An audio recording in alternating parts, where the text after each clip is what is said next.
bare bulb with flag and silver reflector. A bare bulb is going to give you really, really hard light on your subject, which a lot of people avoid, but I will often embrace because it allows me a lot of control over the shadows in my scene. So what I'm going to do here is I'm actually going to introduce ways to cast creative shadows on the face.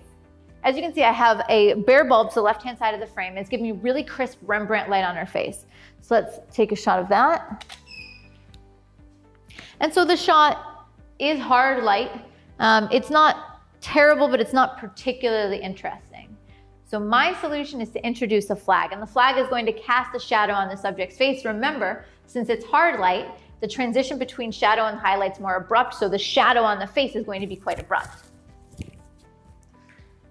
All right, so introducing this flag, it could be anything, a solid piece of cardboard, for example, and I am going to put that flag very close to my subject because the closer it is to her, the more abrupt it will be.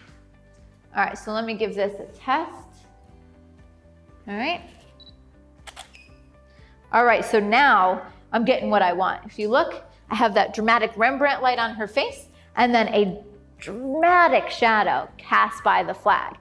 You could totally just shoot it like this and have the subject look as if she's emerging from the shadows. That might be a dramatic statement. Or if you want a little bit of separation, you can add a reflector.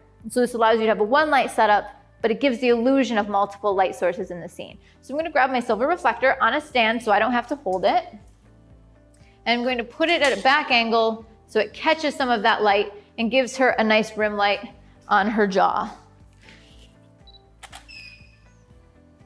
Nice, so it's giving her a little bit more separation. I think I'm gonna go from a little bit more of a back angle just to give myself more of a rim light. This would be more fill, this is more rim. Great. Perfect.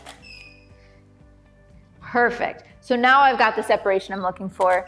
And can you turn your chin? And so when she turns her chin, notice how that split in the light is now halfway across her face. Great. So all of this is giving me slightly different results.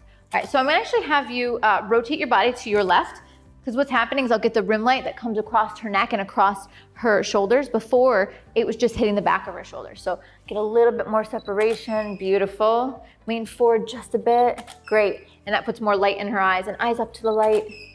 Beautiful. So now I've got that dramatic shadow, nice separation, light across her neck. It looks like multiple lights, even though it's just one.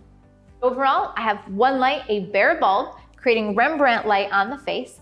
Then I introduce a flag very close to my subject. Because it's hard light, it creates a crisp shadow on the subject's face. In this case, I actually have a flag, but it could be a piece of dark cardboard. And then on the other side of the frame, I bring in a silver reflector to give me a little bit of rim light to serve as separation so she doesn't completely blend in with that totally black background.